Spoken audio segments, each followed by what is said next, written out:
Hi, everyone. Good afternoon and good morning if you're on the West Coast. Just want to say welcome to everybody to our, oops, sorry, my deck isn't moving forward. Okay, here we go. Sorry. All right, welcome to our foundational level out of home office hours for November 2019. We did them 1 week earlier this month because of the holiday, the Thanksgiving holiday. We didn't think anybody would want to join this call next Thursday. We'll probably be watching, probably eating turkey or whatnot. Anyway, thank you for joining today. There's another big turnout. So we've been appreciating everybody's joining these sessions. So as always with these foundational sessions, the goal is to really walk through the Insight Suite, help everyone understand and get comfortable with the layout of the Insight Suite, talk about any new updates and changes, which there's one in particular really want to talk about and highlight today.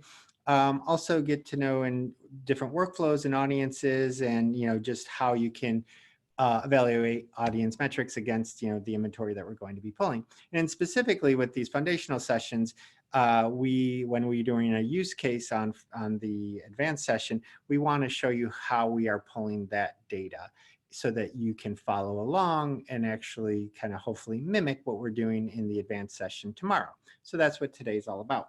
Before we do jump into that, I want to point out, and we're really excited that if you've been into the Insight Suite, logged in yesterday and then logged in today, you'll notice that there are 60,000 more re-audited units spots as they were added overnight. So today there's many more units that you can start looking at, and this will continue to be updated as we are in a really full process. We've scaled up and we're re-auditing all the inventory, making sure we've looked at everything and our assignments are all correct, et cetera. And again, this has been a process we've been talking about, maybe not necessarily on these sessions, but I've been announcing in our a lot of the communication that's been going out. So excited about that and wanted to just make a big announcement on that as well. So do want to talk about the feature updates, but first I do want to say, if you do have any questions, please let us know in the question widget. And also I want to introduce Brian. Apologies, I forgot. Brian's here. Brian Schopper is here with me as always, and he'll do the actual walkthrough of the Insight Suite and talk through kind of the actual changes that have occurred in the Insight Suite. So welcome, Brian, and thank you. And sorry, I always forget to do that. So new section, if you go into the Explore module, and you'll see a new tab there called Schedule Delivery. And so what that allows you to do, and I know this is something people have been asking for, and we're really excited that is finally in the tool, and this will continue to expand upon. So right now, today, you can go in and look at number of weeks for delivery. So, and what that allows you to do, you'll see the arrow pointed to the right side, that will change the metrics on the right side. And really the metrics that will change are the TRPs, total impressions, and total target impressions. This allows you to, look at a select set of inventory and see how the different multiple weeks impacts TRPs and or impressions. Moving forward in the December 2nd release, we're scheduled to have an update to the workspace, and it's specifically the inventory planning section. And that's where you'll start to be able to get multi-week reach and frequency. And that is coming as anticipated on December 2nd. So I know a lot of people are excited about that, but here's a short-term step to get us to that place. Couple other known issues and bug fixes that are also in the tool now. So, a couple of months ago, I believe, about a month ago, we also had the ability in the Explore module to look at CBSAs. And so now that list does now sort by market size when you're looking at that. The CSV impression values that get exported are now provided as full numbers and not the abbreviated in thousands. So if an impression, a unit has impressions of 152,305, it will show that and not just 152,000. So I know that was something that we've got a number of points about in our feedback button. And also, if you use the threshold areas, there was a small glitch in the impression threshold that was corrected for 150,000 plus. And also small bug fixes in terms of when you're saving an inventory set. It was just telling you had an error even though you didn't. And then also some UI and messaging fixes in the place set. So just a lot of little nitpicky things that do ultimately impact user experience are being fixed. And you'll see a lot of these changes occurring. And again, please continue to give us feedback. This really does help. It helps us find bugs like this, but also it helps gives us new ideas and a greater understanding of what our users want and need in the Insight Suite as we go forward. So just want to check before I jump, Brian, any questions on anything? Yet. Okay, cool. So this use case for this month, we wanted to focus on in a category we haven't focused on yet, and in an area we haven't really focused on yet for any of these use cases. We wanted to talk about a high-end fashion brand. And I do want to thank Bobby Gorzakowski for reaching out to us and working with us over the course of the month to create this use case. And one thing I do want to note, Bobby will be with us tomorrow, and he'll be here in person, and we'll chat about the use case and kind of his thoughts on it and how he looks at the data and how he analyzes that from his perspective. And that's the thing I want to point out. Bobby's role is a research analyst, so we do want to make sure with these use cases that we're doing that we're not only looking at an operator example and an agency example, but different roles within all of these organizations as well. So this is the first time we've had anybody from the research role on one of these calls. So I'm excited for that and looking forward to that tomorrow. But we do want to tee it up today so that you can have a good understanding of the data that we're going to go through and pull. So Maza is our brand, and you may think like, what brand is that? Well, it's actually a fashion brand that we made up for the use case, right?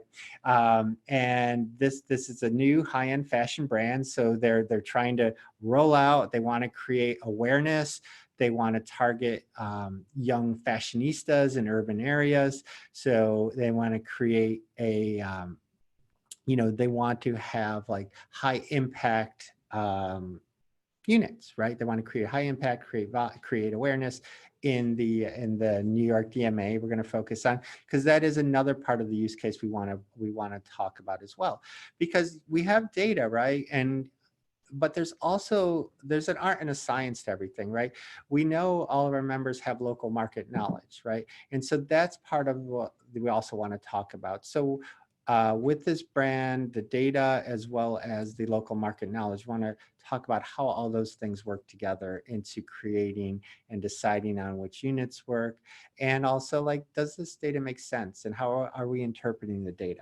So those are going to be some of the themes we're going to talk about tomorrow. And I just want to tee that up.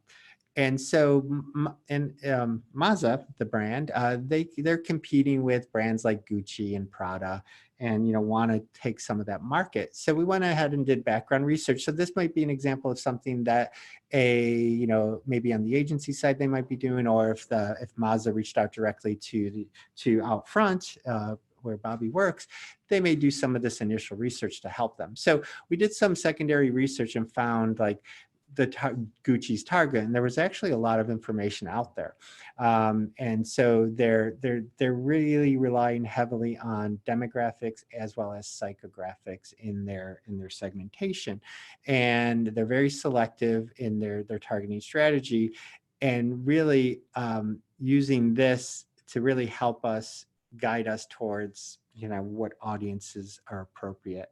And this was some of the key information we found. So target audience segments should consist of high income, high status, trendy consumers. So we looked at that and used that, and also found this next slide where they really got even more detail on their target audience. And again, if our brand wants to target a similar demographic, a similar mindset, we're trying to think about, like in the Insight Suite, what are some audiences that would be appropriate? And as we researched that and dug into it, and again, the brand would be involved with this, I'm sure, and help guiding us and talking to us on it. But we ended up looking at a number of different audiences, but settling on this Prism Premier segment, and it's called Young Digerati, and they're tech savvy, live in fashionable neighborhoods in the urban fringe, affluent, highly educated.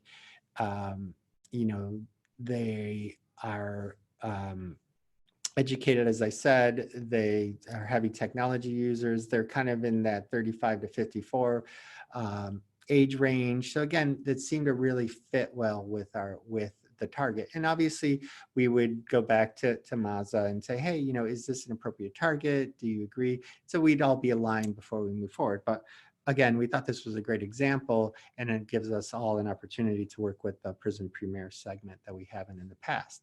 So just wanted to set the stage. Want to pause, see if there's any questions before I hand it off to Brian to see if there's anybody wondering about where we're going? Okay, cool. So I'm gonna hand it off to Brian. He's gonna take us through how we get through pulling the data out of the Insight Suite and get us all set for tomorrow's advanced session. All right. Thanks, Scott. Yeah, and so as Scott was saying, we're basically just kind of looking today at the actual process of going through the Insight Suite and doing something like this. And tomorrow is gonna be very much more so data interpretation and understanding of the insights. So let me just switch over to, here we go. All right, so before I get through any particular parts of this use case, I just want to do a quick overview.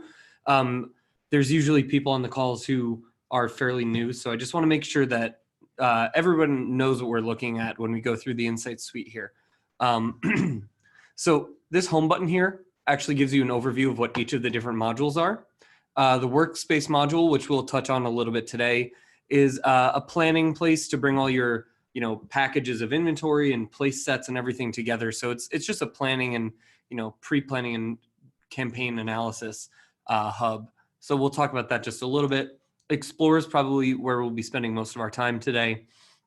And this is a really dynamic graphic approach to the inventory, and you can really get in there and explore. And then places, points of interest, we're going to use this a little bit today as well. And then the reports module is still in development right now, and this will be a more graphic approach to the data, so charts and things like that. And yeah, that's still being developed. So let's take a look at the Explorer module to start.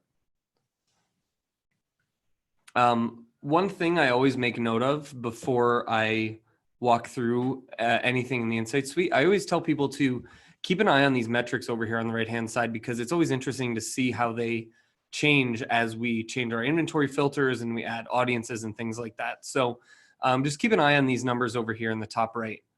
So this is the Explore module of the Insight Suite. There are 4 tabs across the top that do most of the function of the Insight Suite. Let's start with the Define Target tab. As Scott mentioned earlier, I want to point this out now. This scheduled delivery option is new as of, I think, this week. And as Scott was saying, what you can do here, and I can actually just show it really quick. Like I said, keep an eye on these metrics. If I were to switch to 2 weeks, you'll see the TRPs and the impression numbers are going to double, because now we're looking at a 2-week period. And the target comp and comp index stay the same because it's representative of the audience, not the number of weeks. But so that's what you can do with this, and you can look at your numbers on different time scales.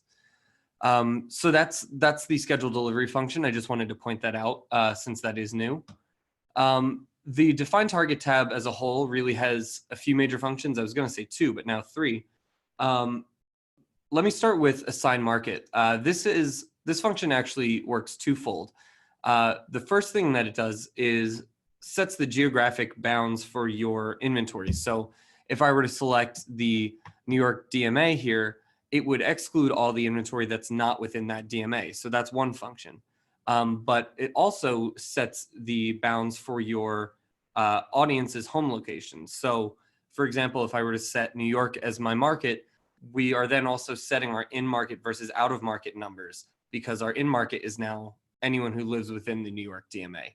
So this works twofold. And the reason that I make that distinction is because in the filter inventory tab up here, you can actually filter to different geographic areas, but it doesn't change your in-market versus out-of-market. That's always based on whatever you set here.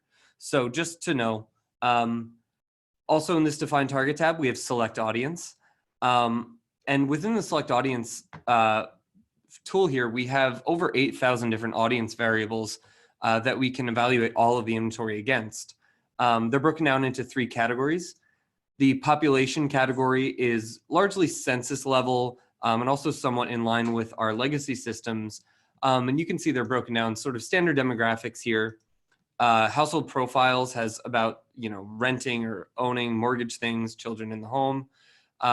Behaviors, this has stuff to do with commute and work.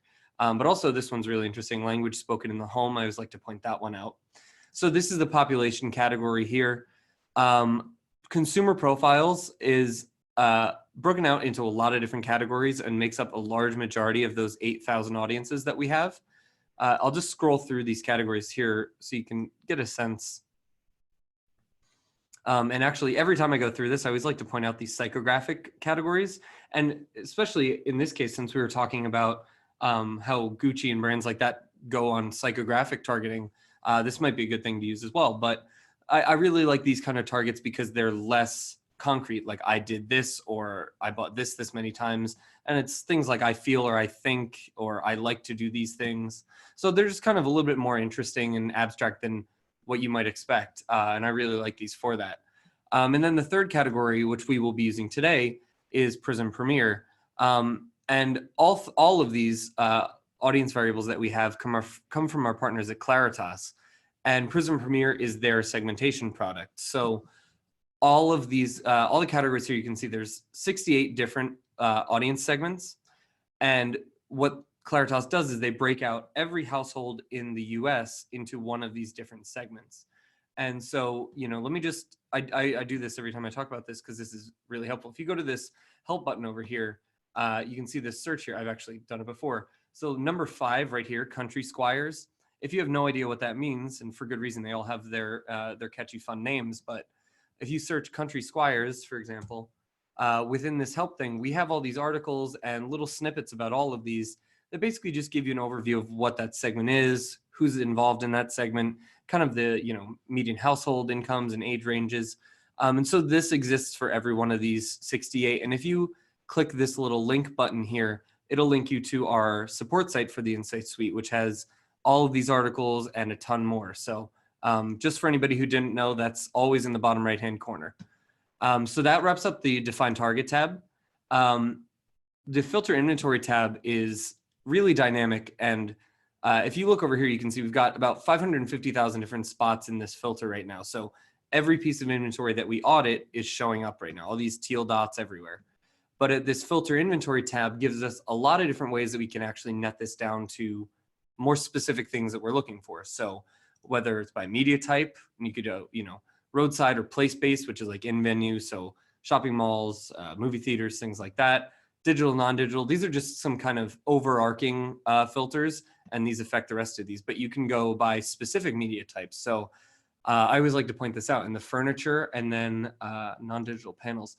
Look at all the different media types that are in here.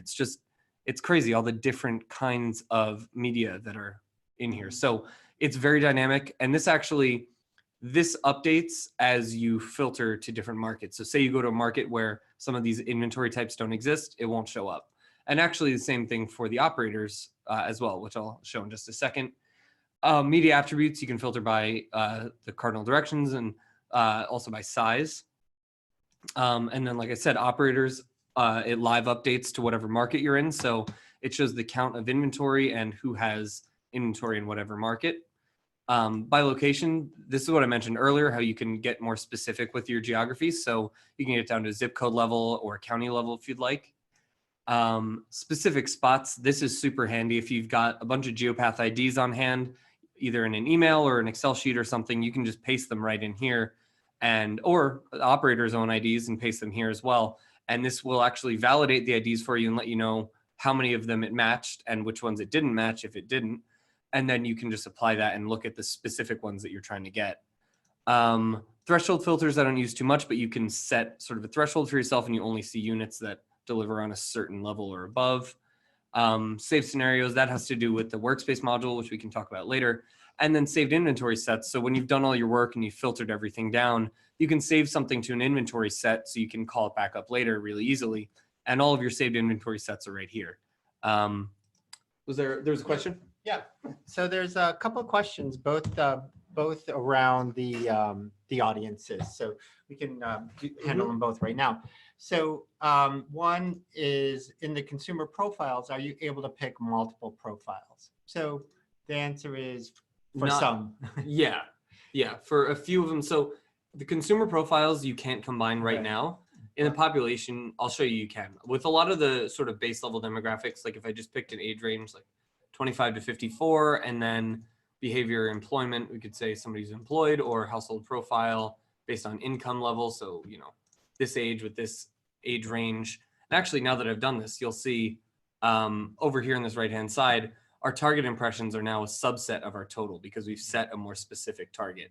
But you can combine them in the population. You can combine some of them in the population category, not quite yet in the others, but that is coming. Right, and that's coming down the line. And the ones that you can combine should mimic what you find in ADS. So that was the intent, at least right now. And then again, down the line, we know people, you know, we often get the question, hey, can I combine like males 18 to 34 that drink beer or something like that, you know, so combine these population and consumer profiles. So again, we are working towards that. And then the other question was around the prism segments. And is there an area where I can go look at the definitions without having to just type in every one? Yeah.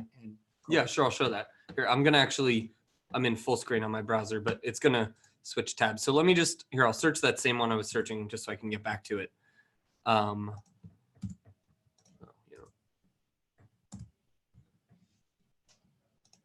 So on every article you click on in the help section over here, there's this little link here. And like I said, that'll link you to our external site. So there's an article here, but if you click on this market, if you just go back one level, it's got all of them listed out here and you can click one by one and then, you know, see what they are. But also in here, we've got tons of different articles and stuff too. Also too, I think I find it also really easy. If you look at audience measures, you can click on all available audiences and that gives you all the other audiences available too, in terms of the subsegments that Brian was scrolling through, like automotive, environment, etc. So that's another place to find them. And sometimes I find that a little easier to just scroll through that as well. All right, great. Yeah, thank you for the questions. And again, if there are questions, keep them coming because it always makes really great walkthroughs. So let me just get myself settled again. Okay. So that was, I think I finished up the filter inventory tab. So let me just keep moving with the different tabs here. This layers and display options tab has a couple different functions. It's more so cosmetic and map layer level. And what I mean by that is, like I was saying earlier, you can save inventory sets once you've gotten down to a group you want. You can save it for later. But what you can do is with your inventory sets and points of interest place sets that you save from the places module and a couple other things, you can add them onto your map as layers, and then you can color code them and change the symbol and reorder them so they stack on top of each other in certain ways. And then you can map them out to the map and actually make custom maps. You can also, in this display options here, you could check or uncheck a lot of different map level options here, and you can also change the base map. And then in this actions tab, you can save your view. So if you've made a map, you could save it for later. Or you can also print view, and you can print to PDF and then use that in presentations. So that's pretty much the Explore module, and we'll come back to this. I just wanted to do a bit of a walkthrough before I actually started using it.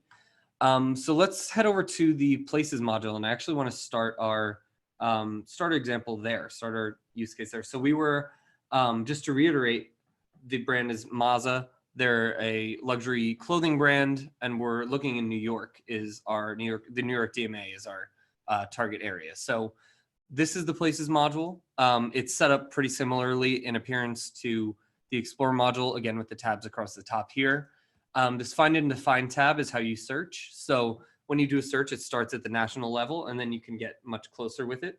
So I'm just going to search luxury clothing and see what comes up. And it's going to give me a lot of results at first. So 83,000 results. And there's a lot of different things that come up in this and that you can filter out for. So you can do it by place type. So clothing stores, personal care services, industry, and also by brands, which I'll be using in just a little bit. But again, this is at the national level and I want to look at just New York. And actually in here, you can look at New York City if you wanted, which I will. New York City. So hit refine. You'll see it's going to filter out everything not in the city, something in Florida, I guess, but all right. But even still, even having done the geographic filter, there's still a lot of stuff here. It's probably a few thousand things. Yeah, 1.3 thousand. So let's get more specific with it. There are some similar brands that I went through and I did this yesterday. And there are some other brands I think in here that would be really good to see their stores. So I'll just pick a couple of them just for example's sake so we can see, you know, just pick a few. It doesn't totally. Okay, yeah. So we'll just pick some brands. So what you can do there, now that we've done that, you can see they kind of spread out around New York a certain way. And again, I picked New York City as my area. So it's just the 5 boroughs. It's going to load back up, but yeah, so you can see we've got a sort of grouping down here near Soho and then up on the Upper East Side. And again, this is kind of where that local market knowledge that we were talking about earlier comes into play. So, you know, this makes sense to me because I know the areas that these are grouping in. And so what you can do now that you have a group of places that you want to save, if you go back to the Find and Define tab, and then this little floppy disk icon here, save as new place set, or you could add it to an existing one. But we'll just make a new one. Luxury stores NYC. And so you can save this, create a new place set. And there we go. So that was just my first stop. I'm just going to do that so I can, once I get some units picked out, I want to see how they sort of fall within these areas because it seems like these kind of stores group together pretty closely. And I get a sense that they might, that might have bearing on the units that pop up. So let's go back to the Explore module and let's start to look at some inventory now.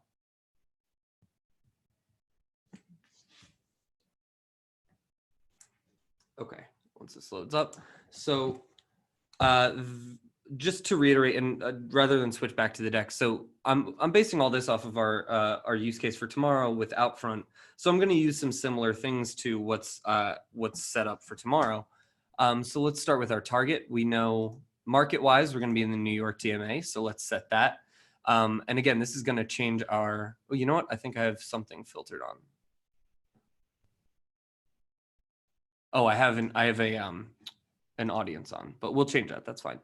So we've got our current audience here. I'm just going to hit clear and then we'll add our other audience.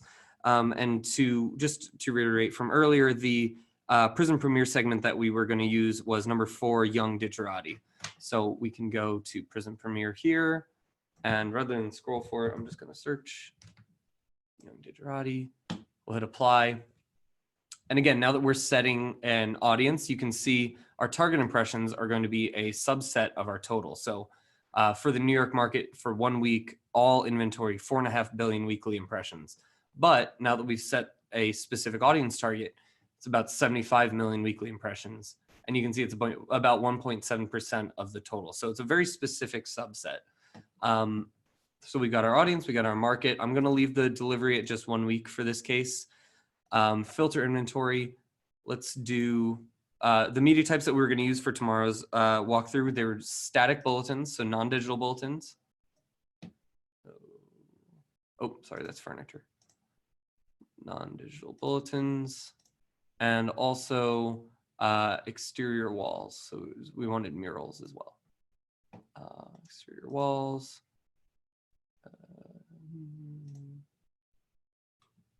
Actually, you know what? Let me do, before I do that, I know for a fact I want Outfront's inventory, so let's start with that and we'll just get a little bit more narrow before we do that. And that's kind of the good thing about this. There's no one specific way that you need to go through and filter. It's just kind of however works best for whatever you're trying to do. So let's go back to media types and I'll zoom in on the market once I get my filters set. So we wanted non-digital bulletins, and we wanted exterior walls. Here we go. This is what non-digital murals, walls. Okay, so I'm going to apply. I think it's something about around like 1,300 pieces of inventory it should bring back. So, yep, perfect. So let's take a look. Now that we've got it down from, I think, something like 60,000 in the DMA, now it's a little bit more manageable to take a look at and start to digest. So, okay. So again, I want to just, before I do any more, for those of you who might be new, I just kind of want to talk about some things, you know, presentation wise that you're seeing here, just so you know. Get a little bit closer. Actually, you'll see this will be perfect. So until a certain zoom level, everything shows up as just dots on the map. But now that we've gotten close enough, you'll see we're going to start to see directionality and also number of facings. So once this catches up, we'll start to see, you know, the ways that these units face and also how many faces they have. Okay, so you can see, like, for example, this wall up here has only got one facing. Let's see if I can find a good one that's got, so this one actually looks like it has at least 3 facings, because it got, those are always hard to find when you're looking for one, but just got lucky. Like a 4-leaf clover. Yeah, exactly. So we still have a lot of inventory here. This is kind of too much to sort through, but within the Insight Suite, there's some really handy filters that you can use to help sort of find inventory based on a number of different things. So if we go over here to this right-hand side and this sort by dropdown, I'm just going to scroll through. Look at all these different metrics that you can sort on. There's a lot of stuff here. There's a few that I want to focus on for this one. So we set our target as Young Digerati. So I want to look at the target impressions. That's where I want to start. I think that should be my first one. And so I'm setting that sort by to target impressions. And then what I'm going to do is I'm going to take a look at the top 25 units that deliver the highest target impressions. So you can use this select drop down here. You could do 25, 50, or 100. And these are just starting levels. You can edit this. But let's do 25 and see what happens. Okay, so kind of a grouping in here. Let me zoom out a little bit more because there's probably some outside Manhattan. Yeah, so a couple in Brooklyn and Queens, some over on the New Jersey side. So I want to actually save this. What we're going to do today, we're going to look at a couple different metrics from this sort by option here, and I want to see how different metrics deliver different units, or how groupings of different units are affected by different metrics. Because I get the sense we'll kind of get a good spread in different areas based on what we use here. So this is what I was talking about, where an inventory set will come in handy. So now that we've got a group of 25 in this case, we can save this for later. So if we go this save as drop down, and you can either do save as new inventory set, or if you wanted to just export to CSV right here, you could do that. So I'm just going to click save as new inventory set, and we'll call this out front New York 25 target impressions. And you can call these anything you want. It's all caps lock. It's all just for your own sake, so you can find it later when you're searching through. But you can add notes as well. So great. So we've saved our inventory set. Let's switch to a different metric to sort by. So one of the other ones I wanted to do was target reach, because I wanted to make sure we're actually reaching this target, not necessarily based on impressions, but just reach numbers. So really going after this specific target. So it's going to show all the inventory again, because we've just switched to a different, I guess, qualifier here. But so let's look at the top 25 and see what we get here. Okay, much more scattered. The other ones we were looking at, there was kind of a bigger grouping right here, but we're having a pretty big spread with these, it looks like. And again, so I'm going to save these as an inventory set. And so you can just name it here. I'm actually not going to save this because I saved one earlier just to have. So, but it's easy enough to switch between these different things and, select different units based on these things. So let's do one more. I want to do target composition percentage. And actually, I want to make note, the tool defaults to having target composition percentage as its metric there. And we generally explain that one as the units most efficient at reaching whatever your audience is. So in this case, these top 25, that I'm going to select here, this should be the top 25 most efficient units at reaching this target. You can see there's some down in Brooklyn here, one over in the New Jersey side, but actually kind of a good spread here in this lower Manhattan area. And if I remember right from our places module, a lot of the luxury stores that we're looking at were down in this area. So that kind of makes sense with the story that I'm thinking this might tell. Right. And also too, to your point earlier about the local market knowledge, right? Mhm. You know, that's Soho, and we would expect, you know, Yeah. some of that to happen too. And we'll definitely talk more about kind of the insights tomorrow, but that's just one thing that struck us as we were working through the use case as well. And so now that I've got, I'll show you again how to save this, save as new inventory set. And again, you could also add to an existing inventory set. So if you were combining a couple, you could do that as well. And, you know, name it whatever you want. I'm not going to do this again because I already saved this one. I want to now show you what you can actually do with the layers and display options. You can make a map of the units that you've pulled together. You know, you can add different inventory sets together and add them all onto a map. This is just a little trick. I'm going to deselect everything here. So it should show nothing in just, there we go. And actually something to note, if you go into the layers and display options and then display options, like I said, you can change and turn on or off things on the map. I'm going to get rid of the grayed out dots on the map since I don't have anything selected. Just kind of give us a clean slate to start with for our map. But to make a map out of your layers, you come to the layers and display options, layers tab, and then on the left side is all the things that you can add. And on the right side, it'll show you the things you already have added. So let's go inventory sets. And I think these are somewhere here. These three out front ones. Again, these are the ones I saved. So, and then our place set, I saved that group of luxury stores. Actually, I saved a separate one that was just Soho because I wanted to focus on just Soho, which is this area down here Scott was just mentioning. So now we've added our layers over to the right-hand side. And if you click on any of these dots, what you can actually do is change the color here and also change the symbol. So I'm going to make these really, really bright. I want these to brighter. I want these to like show up really bright. We'll make this one like a nice bright blue and then like a bright red or something. And we'll leave this sort of like a dark gray color and maybe like a, I don't know, maybe like a little square. Sure. No, I want to stick with the standard one. So you've done all this, you added all your layers, customized them all, and you just hit apply view. And I'm going to zoom out actually so we can see them kind of fill out the map because I think it was spread out pretty far. But so you can apply view and then you'll actually be looking at the units from, in this case, the units from these three different inventory sets and this group of stores right here. You can see. So pretty spread out differently. So I won't close this just so we can see what these are. So this yellow grouping was based on target composition percentage. So you can see in this area here, we've got the stores all grouped right in here. Then the blue ones were based on target impressions. So those kind of group completely differently than the yellow ones. And the red ones based on target reach, they go pretty far out. They go all the way up here. I think there were some down on this side as well. But yeah, so it's always interesting to see that the ways that different metrics can pull completely different units, but all for the same audience. So there's a lot of different stories that could be told based on this. And also a lot that you can do with this now. You could use any combination of these units, any combination of these, sets or anything. Right. Yeah, just one small note. I think, sorry, I'll get closer. Just one small note. I think if you hit the key, yes, that it'll actually also show the exact right, yeah, name. I forgot about that. Yep. I completely forgot about that. And so what you could do now, if you wanted to export this, you can go to your actions tab and then hit print view. And what this will do, like I said earlier, it'll print to a PDF. And then you can just use that in presentations or anything like that you want to.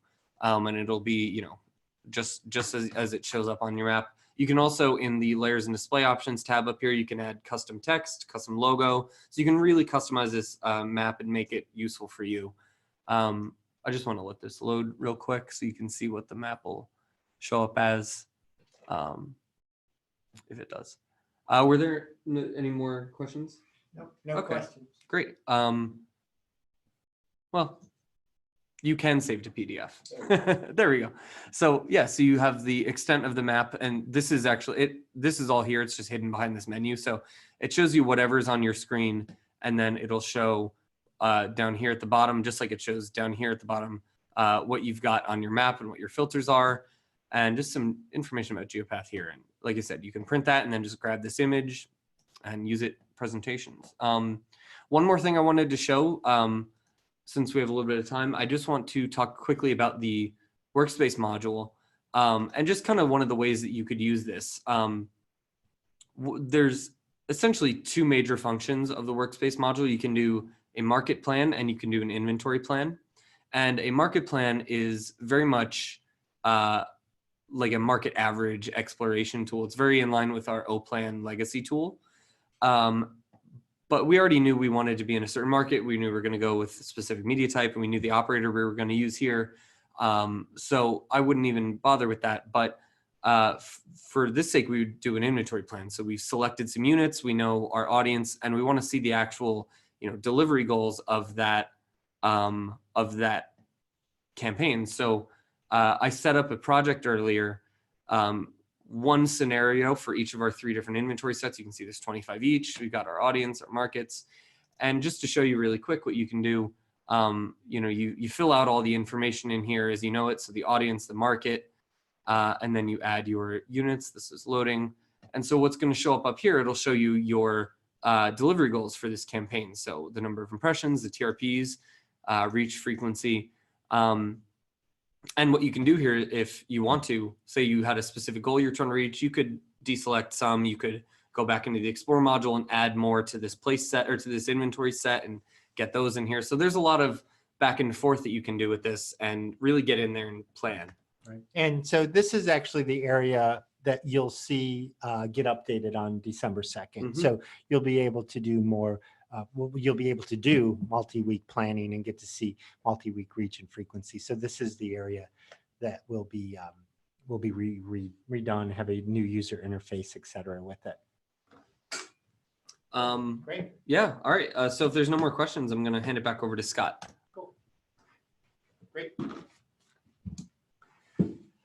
Thank you, Brian. That was really great. So again, as we're winding up here, if there are any questions, please send them to us. We'll do our best to answer them as we're kind of summing up. But I do want to say, don't miss tomorrow's out-of-home office hours. As we said, Bobby will be here with us, and we'll actually put some interpretation to the data that we pulled and really kind of apply that lens to it and really have, some discussion around what we're doing and what we're finding and does it make sense, and, how does it really work in real life. Also want to talk about our next set of sessions. So again, usually if you've been following along, we do these the last Thursday and Friday of every month. Again, with the holidays in December, we are going to push them actually out to the first week of January. So our quote unquote December Insights training sessions will actually be January 7th and January 8th. So that Thursday and Friday after the new year. And again, as always, if you missed any sessions and you want to catch up, you can go to our homepage, our website, and go to the Geek Out tab and scroll down to our out-of-home office hour section. And you will see the 6 most recent ones. This one should be up there shortly, probably by tomorrow morning, usually. And you can also go, if you see the text, it says, check out our most recent videos below, or click here to see the entire library. So you can click to see the entire library, and that brings you to our YouTube channel. Just as we're signing off, Brian, any other questions? No? Okay. If you ever have any questions, you can always reach out to us at geekout@geopath.org. And if you're sitting there saying, hey, I'd love to do this use case, or why don't they ever talk about this? This is a great place to reach out to us, and we'd be happy to work with anybody to set up a use case and have you on with us and just talk about the things you're seeing and how you're working in your market and all of those great things. So we do want to make these sessions as collaborative as possible and to have as many different voices on these as possible. So thank you everybody for joining. And again, just want to say thank you, and hopefully we'll see all of you back tomorrow afternoon.